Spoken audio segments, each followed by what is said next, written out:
En una semana crucial en la historia de la humanidad, recordamos durante todos estos días con lecturas, con oración, con apartarnos para Él lo que aconteció hace 2000 años en Jerusalén. Así es.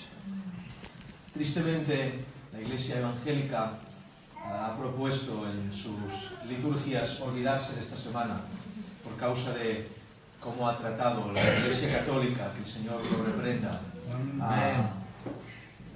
la idolatría en estos días. Pero hay un mandamiento expreso de la palabra del Señor a todos los cristianos, todos los hijos de Dios, en recordar lo que aconteció en Jerusalén hace 2000 años. Yo quisiera recordarlo en base a un texto que es impresionante. Colosenses capítulo 1, verso 24. Colosenses capítulo 1, verso 24.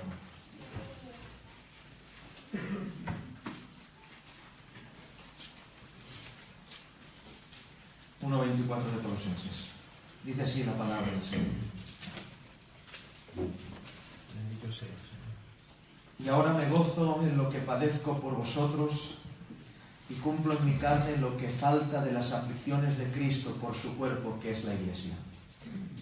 Repito, y ahora me gozo en lo que padezco por vosotros y cumplo en mi carne lo que falta de las aflicciones de Cristo por su cuerpo, que es la Iglesia. Amén. Amén. Amén. El apóstol Pablo expresa una verdad asombrosa. Pablo dice que recibe gozo,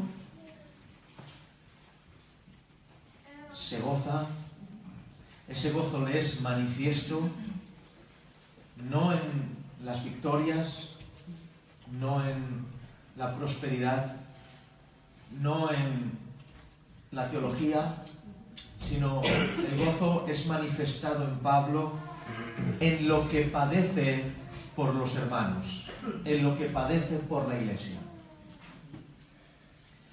Y suscribe algo que para mí es realmente impresionante. Dice, y cumplo en mi carne lo que falta de las aflicciones de Cristo por su cuerpo, que es la Iglesia. Quiero que entendamos este texto para entender el mensaje. Y cumplo en mi carne lo que falta de las aflicciones de Cristo por su cuerpo, que es la Iglesia. Mi pregunta al leer este texto ¿es que falta alguna aflicción a Cristo para que su sacrificio sea perfecto? Pablo está diciendo que el cuerpo de Cristo sigue sufriendo, que Cristo sigue padeciendo, que el Cordero sigue recibiendo latigazos de Roma, sigue recibiendo reveses de Babilonia, que la piedad sigue siendo golpeada. Y cumplo en mi carne, dice Pablo, la diana de esas aflicciones, de esos golpes, la diana de la martirización constante del cuerpo de Cristo es el cuerpo de Pablo. ¿No os impresiona? ¿No lo parecéis? A mí me hace temblar. El cuerpo del apóstol Pablo es la diana del diablo, de Roma, del mundo, del pecado, para que Cristo siga sufriendo aflicción. Y dice que cumple en su carne lo que le falta a las aflicciones de Cristo por su cuerpo, que es la Iglesia. En otras palabras, Si es perfecto el sacrificio de Cristo, pero mientras el cuerpo sigue en la tierra, Cristo sigue sufriendo. Wow, hermanos. ¿Entendéis? La iglesia es el cuerpo del Señor. Luego, si la iglesia es el cuerpo de Cristo, ¿os creéis que Roma no la va a golpear? ¿Os creéis que Babilonia no va a ir detrás de ella? ¿Os creéis que el mundo no la va a sacudir? ¿Os creéis que Herodes no se va a burlar? ¿Os creéis que las mujeres de Jerusalén no van a llorar y ya está? Todo lo que le aconteció sigue aconteciendo. Aleluya. Todo lo que sufrió Cristo en el Calvario, mientras su cuerpo esté en la tierra, le falta aflicciones por su cuerpo, que es la iglesia. Podríamos terminar y ya orar ante esta brutal verdad. El gozo del cristiano en Pablo se manifiesta, escuchad hermanos, por favor, esto es cuestión de vida o muerte. El gozo del cristiano se manifiesta en el apóstol Pablo en ver concurrir en su persona los sufrimientos de Cristo. Aleluya. Tengo mucha alergia, perdonad.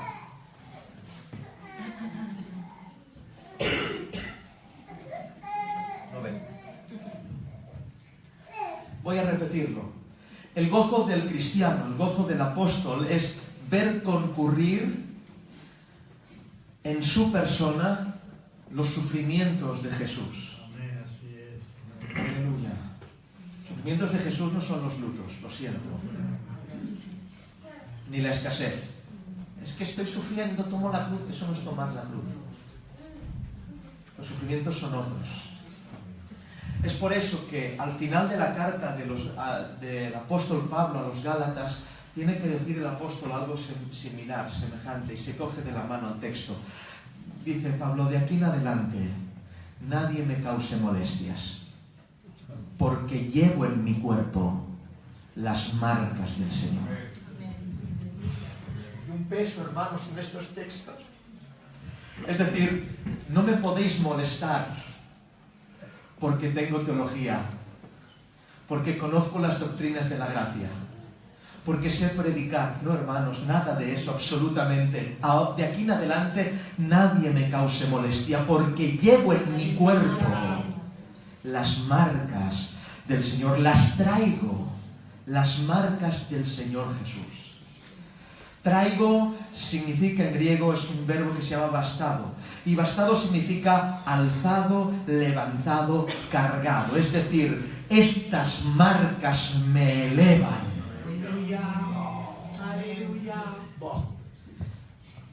Llevo en mi cuerpo las marcas del Señor. En otras palabras, estas marcas son evidentes al mundo, estas marcas son evidentes a los ángeles, estas marcas son evidentes a la iglesia y estas marcas son evidentes a los demonios. Nadie me cause molestia porque traigo en mi cuerpo las marcas del Señor. Está diciendo, lo he conseguido.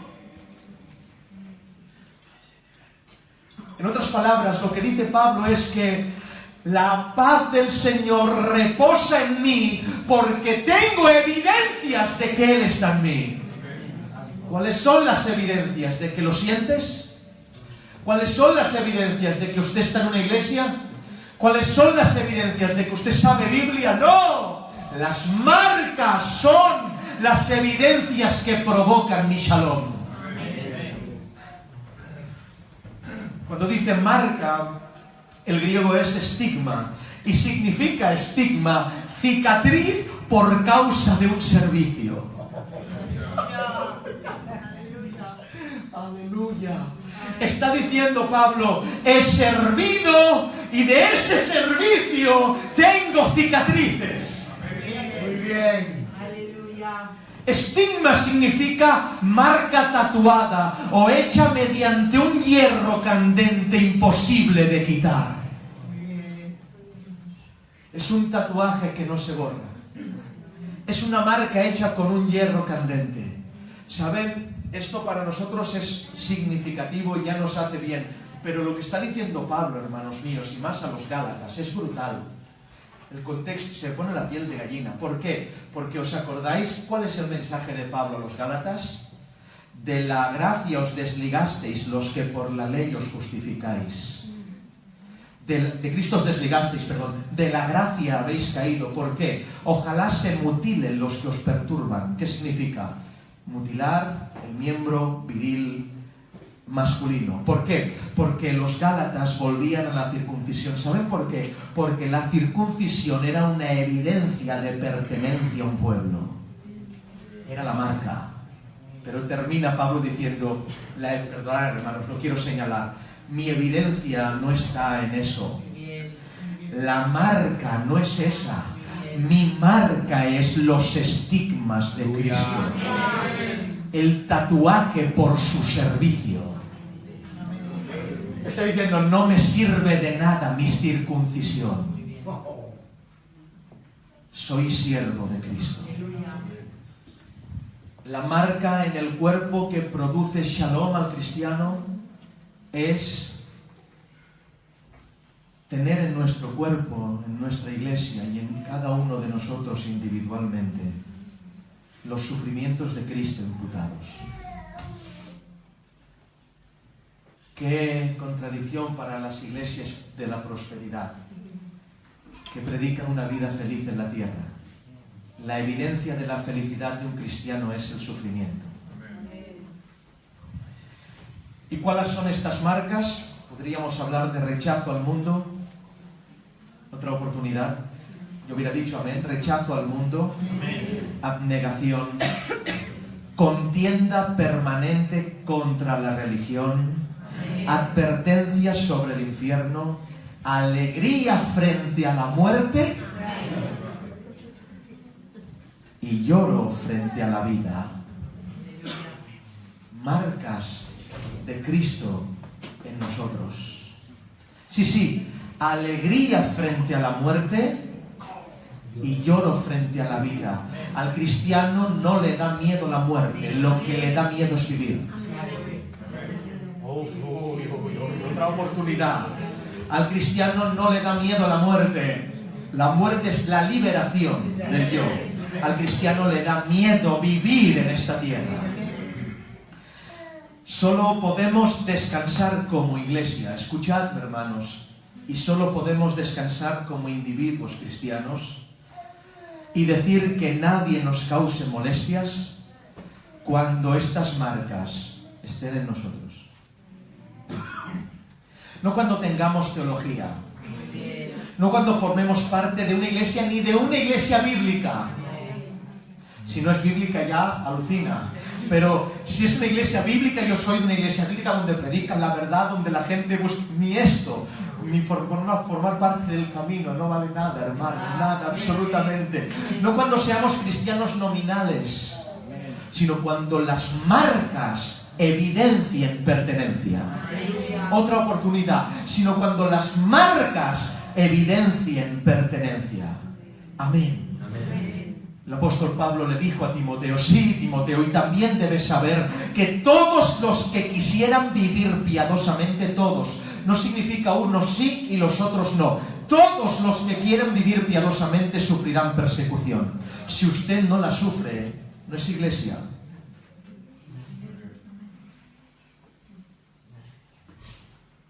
Porque todos los que quieren vivir piadosamente sufrirán futuro, persecución, futuro continuativo, constante. Desde el día cero de la iglesia hasta el último día que venga Cristo, todos sufrirán persecución. Tal shalom por las marcas, tal paz por esas marcas, podían apaciguar en Pablo los otros dolores de la vida. Aleluya. Es decir, era más fuerte la paz que le provocaba el saber, el verse estigmatizado por Cristo, que todas las demás cosas de la vida. Porque estas marcas producen paz. Examine usted su cuerpo. ¿Tiene tales marcas? tengo que darle una buena noticia. La buena noticia es que vivimos en un tiempo y un escenario idóneo, sin igual, para que las marcas sean hechas en nosotros. El escenario nos es propicio. Porque si usted quiere vivir piadosamente, seguro que en este escenario sufrirá persecución. Porque si usted quiere abortar el amor al mundo, seguro que sufrirá persecución. Porque si usted quiere incluso dentro de una iglesia vivir en santidad, usted sufrirá persecución. El escenario nos es totalmente propicio. Poner por obra solo un mandamiento provoca tatuajes sin número. Intente poner por obra un mandamiento, seguro que vienen marcas. ¿Cómo quedó el cuerpo del Señor ante el mandamiento de ir a la cruz?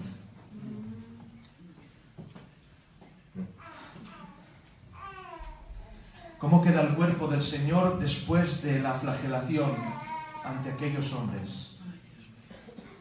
Horacio, un historiador, califica tal castigo de horrible. Filón, otro historiador, dice que los flagelados se desvanecían en el patíbulo y expiraban porque no resistían y morían allí la gran mayoría. La gran mayoría. La gran mayoría. Pero no él. Porque él llegó a la cruz. ¿Saben por qué, hermanos? Porque no hay ninguna tortura, por sangrienta que sea, que pueda matar al cuerpo sin pecado de Yeshua el Mesías. ¡Otra oportunidad! Porque no hay ninguna tortura, por sangrienta que sea, que pueda matar al cuerpo de Jesucristo el Mesías. Recordemos, y que suene la frase: nadie me quita la vida. ¿Qué estás diciendo, pastor? Te lo voy a repetir. La capacidad del pecado de debilitar al ser humano no actuaba en él. En él actuaba su impecabilidad y su imposibilidad de morir. Gloria a Dios.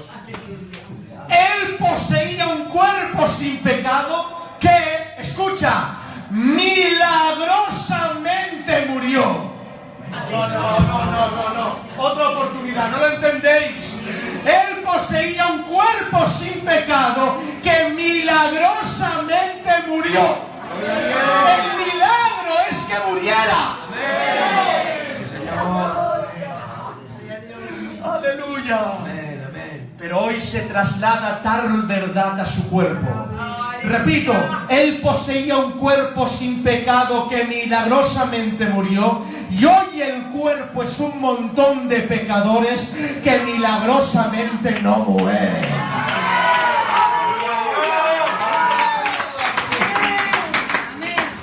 Sí, Señor.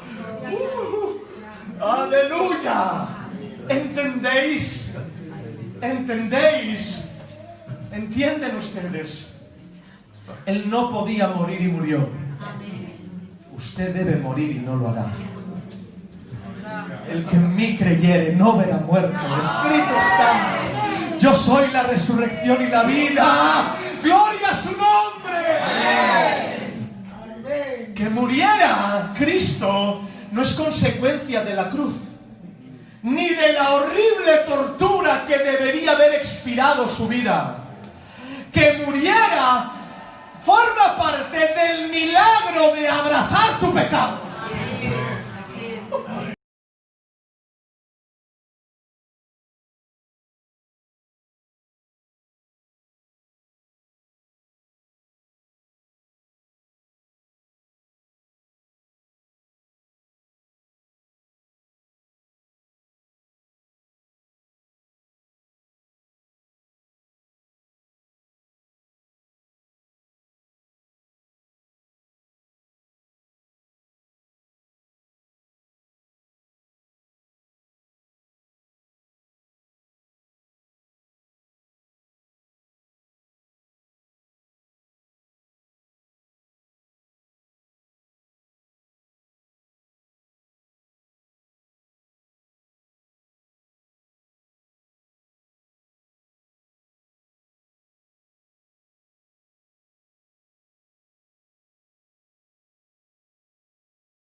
encuentros con el pueblo y el pueblo no grita crucificadle.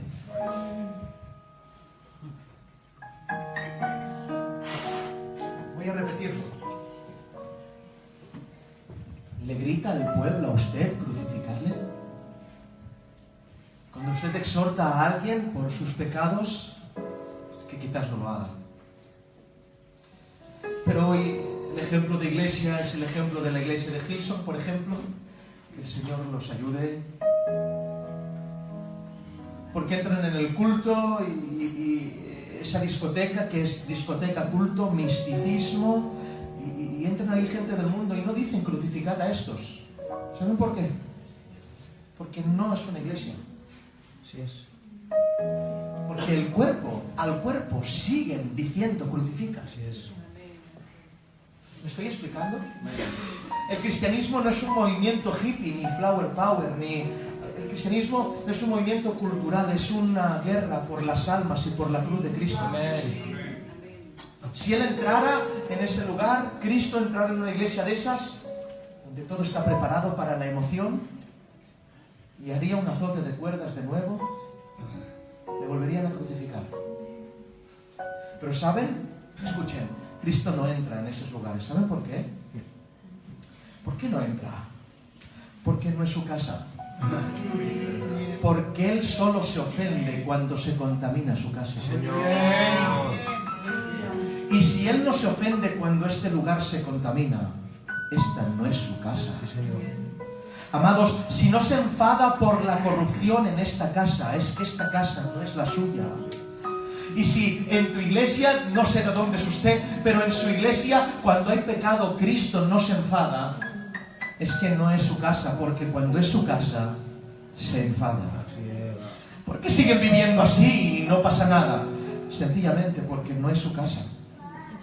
Y si alguien que es cuerpo entrara y predicara las palabras de Jesús en ese lugar, lo crucificarían de nuevo. ¿Saben por qué? Porque en tales templos Cristo está prohibido. Así es.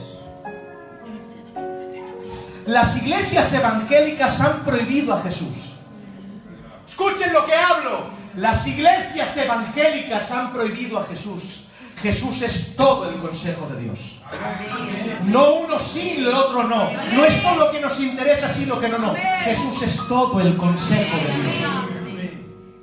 Jesús está prohibido en las iglesias culturizadas, donde se practica una cultura adaptada con 4 textos bíblicos. No es su casa. Está prohibido Jesús. Jesús está prohibido en las denominaciones demócratas, donde reina el voto de la mayoría. ¿Verdad? Aquí solo hay una mayoría, hermanos. ¿Saben cuál es? Esta. Esta dicta la mayoría. Esta dicta la mayoría. En las denominaciones demócratas no reina un rey. Reina el pueblo. Y solo las escrituras aplicadas representan el dominio del rey en una iglesia. Y si pretendiera entrar Jesús en ese lugar, le prohibirían que hablase sus palabras. Porque el cuerpo estuvo con el pueblo y le pasó esto. ¿Nos pasa esto? Quiero que te goces, porque seguimos en el texto. Me gozo en lo que padezco por vosotros y cumplo en mi cuerpo lo que falta de las aflicciones de Cristo por su cuerpo. Se presentó ante la realeza, la clase política, y tuvo un encuentro con ellos. ¿Y qué pasó? Lucas 23, 11, 12. Entonces Herodes con sus soldados le menospreció y escarneció, y vistiéndolo de una ropa espléndida le volvió a enviar a Pilato. ¿Por qué la iglesia evangélica que representa el cuerpo no sale escarnecida cuando se junta con las instituciones? ¿Por qué no sale escarnecida cuando se junta con los políticos? ¿Por qué se reconocen amigos? Yo quiero ver si Pilato no son los amigos que se hacen amigos por causa de escarnecer a Jesús, sino porque son amigos de un tal Jesús también. ¿Me habéis entendido? Porque Jesús, el Jesús de la iglesia evangélica, se acomoda a la política, se acomoda al sistema. El cuerpo también estuvo ante los religiosos.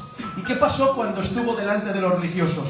El cuerpo tuvo ese encuentro y el cuerpo salió entregado, abofeteado, escupido. ¿Por qué la iglesia evangélica no sale escupida, abofeteada con los religiosos? Hoy se hacen reuniones ecuménicas cuando pasa una desgracia. Un pastor evangélico, un cura, un rabino y un imán. Y venga, vamos a orar todos. Que el Señor los reprenda. ¿Por qué no sale la iglesia evangélica escupida de estos encuentros? Porque no es el cuerpo, hermanos.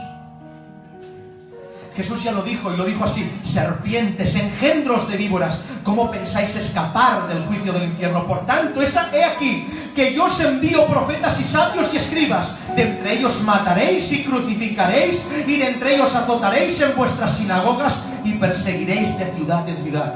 ¿Nos pasa esto? Si no nos pasa, examinémonos. Si usted tiene tales marcas, gócese. Que nadie nos cause molestias. Porque traemos en nuestro cuerpo las marcas del Señor. Y eso produce shalom en nosotros. Las marcas del cuerpo son diversas. Cristo el cuerpo estuvo también delante de aquellas mujeres de Jerusalén. ¿Os acordáis? Subiendo al Calvario. ¿Y qué marcas le dejaron? Es bien fácil. Aquellas mujeres lloraron por Él. ¿Y os acordáis lo que Él dijo? No lloréis por mí. Orad por vosotras y por vuestros hijos. ¿Saben? Las mujeres de Jerusalén bien podían representar esa clase de gente que llora en las iglesias pero no está convertida. Cuando ven a Cristo lloran, pero lloran de lástima. Esto es muy alto. Nunca Él quiso que llorases por lástima. Se ofendió cuando vio que lloraban por lástima. Llorad por vosotras. Porque Él no quiere usar la lástima para convertir. Hay gente que se ha convertido por lástima, no hay conversión. Si hubiéramos llorado por los pecados en vida, no lloraríamos tanto en las muertes de aquellos que nos rodean. Es por eso que Cristo no quiere usar la lástima para convertir. Él es un caballero triunfante. Un caballero triunfante. No usa la lástima. En el camino al Calvario están expresamente prohibidas las manifestaciones de dolor por los espectadores. Se prohíben, se prohibían. Pero es tan dantesco lo que ven aquellas mujeres y los hombres, que en numerosas ocasiones aquellas mujeres lloran y exclaman. Pero es allí, justo allí, el cuerpo torturado, una sola llaga, jadeante, coronado de espinas, sin poder apenas respirar, que Jesús, vuelto a ellas, les dice: porque aquí vendrán días en que dirán bienaventuradas las estériles, y los vientres que no engendraron, y los pechos que no criaron. Entonces comenzarán a decir los montes: caed sobre nosotros, y a los collados cubridnos. Porque si en el árbol verde hicieron estas cosas, en el seco, ¿qué harán? En otras palabras, Cristo siguió predicando. Amén. La lástima no le venció, porque hay quien se autocompadece. Cristo no. Cristo no se dio lástima a sí mismo. Esa no es una marca, hermanos, Hay gente que, pobre de mí, mira lo que estoy pasando. Cristo no es así. El cuerpo no es así. El cuerpo no se da lástima a sí mismo. El cuerpo sigue predicando, sigue predicando, sigue predicando. Y ese cuerpo tuvo un encuentro con Roma. Y el cuerpo delante de Roma queda flagelado, herido, humillado, y después de estar con Roma, es ese sistema religioso. ¿Cómo es que la iglesia de hoy día sale del contacto con Roma pletórica? Porque la iglesia es Roma. Porque la iglesia se ha vuelto un sistema religioso. Pero Roma afila sus látigos en contra del verdadero cuerpo. ¡Escucha! ¡Escucha! Roma al día de hoy sigue afilando sus látigos contra el cuerpo. ¿Y dónde van esos golpes? A las espaldas para desestabilizar la carga. ¿Quién soportará la carga con una espalda herida? El cuerpo, hermanos. El cuerpo sigue soportando carga con espalda herida. Y los golpes van a las costillas para paralizar los pulmones. Eso querían aquellos hombres al golpear a Cristo. Ahora entiendo aquel verso que dice la palabra: toda escritura es inspirada por Dios, porque lo que quería el enemigo era que no respirara, que la palabra no respirara. Pero os tengo que decir que aunque vengan los golpes a los pulmones del cuerpo, la palabra sigue respirando y sigue respirando y sigue respirando. Los cuerpos van donde más duelen. Hay cinematográficamente una imagen un poco así distorsionada. Cristo en el patíbulo estaba desnudo, y donde más le golpearon es donde más duele. Creo que sobran las palabras en las partes más sensibles del cuerpo. ¿Saben por qué? Porque ahí está su simiente. Pero a pesar de esos golpes, la simiente de Dios permanece en el cuerpo, y el cuerpo no puede pecar. Escrito está. Sigue el cuerpo.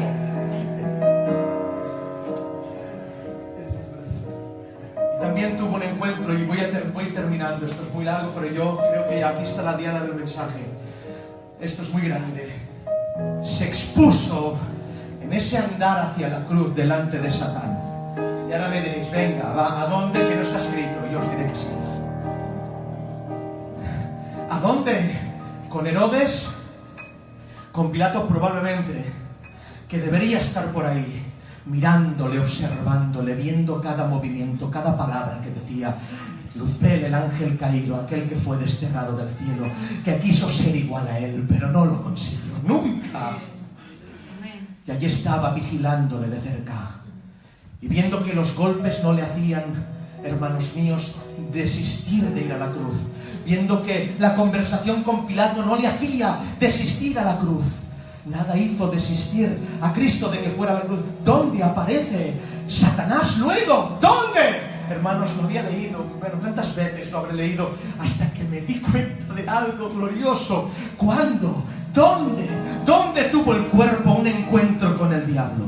Nunca lo había visto hasta ahora, y hasta que no lo volví a leer. Dice la Biblia, Lucas 23:39, y uno de los criminales que estaban colgados lo insultaba y decía: si tú eres el Mesías, sálvate a ti mismo y sálvanos a nosotros. ¿Saben qué significa esto? ¿No suena esta forma de tentación? Esta forma de tentación estuvo años antes en un desierto. Si eres el Hijo de Dios, haz esto.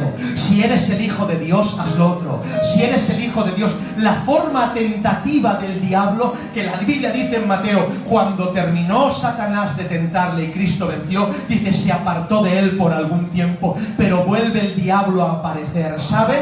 El diablo vino al desierto a ser la solución del hambre de Cristo. ¿Estáis aquí? Voy a repetirlo. Vino al desierto a ser la solución del hambre. Di que estas piedras se conviertan en pan. Si eres el Hijo de Dios.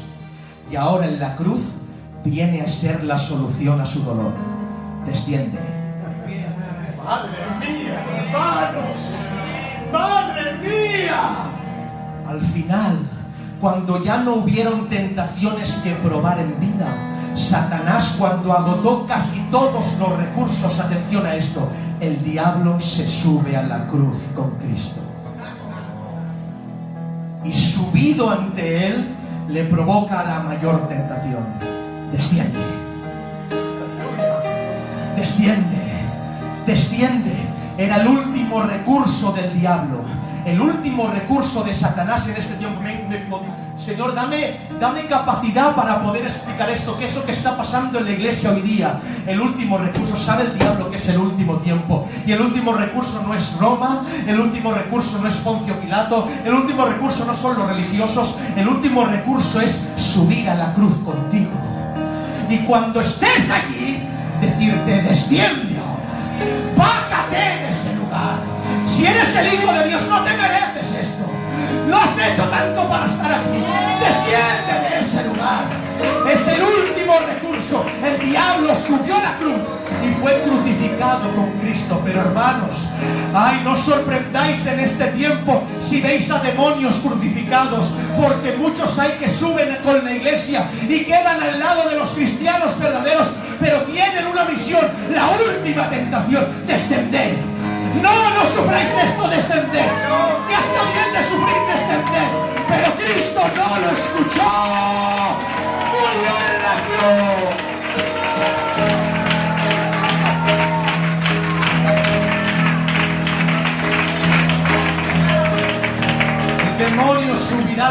para hacernos bajar. Sabe estar en la cruz para hacernos bajar de ella. Es la tentación más profunda, la que vendrá de aquellos que te acompañan al Calvario, aquellos que están contigo. Subir al monte para hacerte bajar de él. El diablo sabe estar en la cruz sin morir arrepentido. Los religiosos también suben a la cruz. Hoy día han entendido, hermanos, que es la manera de hacer pecar a los cristianos. Subirán con la iglesia, pero no serán arrepentidos, no se arrepentirán. El diablo sabe estar en la cruz para desacreditar al verdadero. Hay un mover teológico perfectamente orquestado por Satanás para parecer cuerpo, pero no lo es. Predican la verdad sin morir por ella. Han subido a la cruz, pero no quieren morir. Estáis aquí, estáis escuchando lo que digo. Son solo teoría, no hay práctica. Una de las evidencias de la falsedad es que los de la verdad no se quejan de la cruz. Fijaros que el de la derecha no se quejó. Eso es un milagro de que alguien vea que merece una cruz. Mirad, esa es la evidencia de un salvo. Sí, Señor. Para si os hacéis preguntas de quién es salvo y quién no, si el que está en la cruz no se ve que no se merece ese castigo, no lo ha salvado el Señor, no hay esa luz en él. Porque aquellos que subimos al Calvario creemos con todo corazón que nos merecemos ese castigo. Merezco el infierno, hermanos. Si usted no cree que se lo merece, no ha amanecido la luz. En mí ha amanecido. Creo que merezco el infierno. Y Cristo, cuando este hombre poseído, sabiendo tirar esa saeta desde el desierto, aquel día, y ahora vuelve a la cruz con la misma tentación, si eres el Hijo de Dios. Cristo no responde ante las injurias, pero hay uno que sí que responde. Uno que en aquel día se hizo cuerpo. Mi pregunta es, ¿está respondiendo usted? ¿Está respondiendo a este que hace que se baje de la cruz? Estás condenado. ¿Le está diciendo usted a este que está condenado? Termino. ¿Responde así la iglesia de hoy, el cuerpo de Cristo, a los farsantes? ¿Les llama condenados? Quizás si le llama condenados se arrepienta.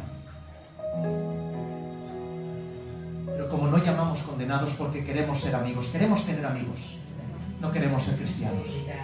Y no queremos hacer daño. Es que si esto hago daño. No, nunca predispongas, nunca sujetes la verdad a poder hacer daño o no. Nuestro mandamiento es hablar la verdad. Así es. Es por eso que Cristo no respondió el malhechor, que en aquel día se hizo cuerpo. Y último, ese cuerpo estuvo en contacto con la muerte y tuvo un encuentro con ella. ¿Y cómo fue? Es tan fácil, la última parte. La muerte fue subordinada y humillada ante él. Primera de Corintios 15:55. ¿Dónde está, oh muerte, tu aguijón?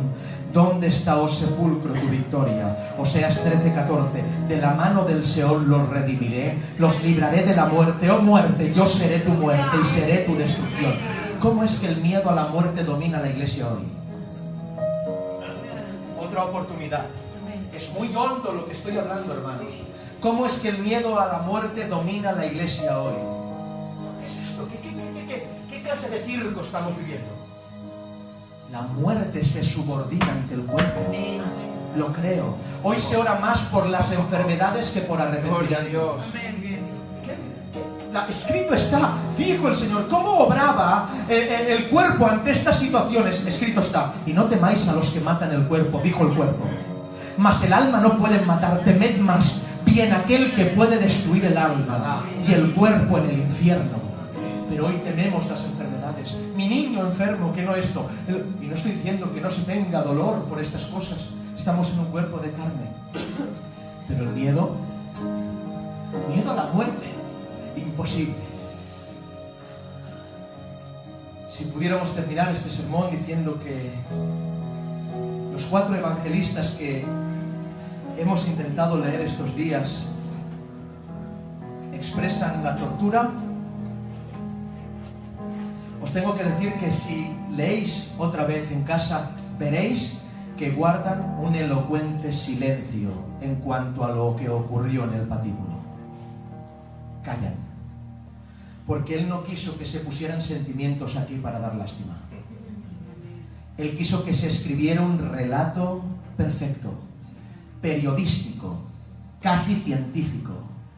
Es como que Mateo, Marcos, Lucas y Juan suplicaran a que Dios les permitiera no dar detalles. Pilato, al ver la víctima, buscó compasión del pueblo, pero sorprendentemente aquella sangre de aquel hombre les irrita, no les aplaca. Encolerizados, frenéticos, imponen su exigencia gritando: crucifícalo. Pilato busca en el Cordero ahora un salvaguarda para soltarte. No sabes que puedo soltarte y crucificarte, que tengo autoridad. Pero él, recordad Juan cómo lo habla, dice: ninguna autoridad tendrías si no te fuere dada de arriba. ¿Saben qué estaba diciendo? Y ahora sí termino. Estaba diciendo: todo poderío humano es temporal y relativo, y participa de la absoluta autoridad de mi Padre.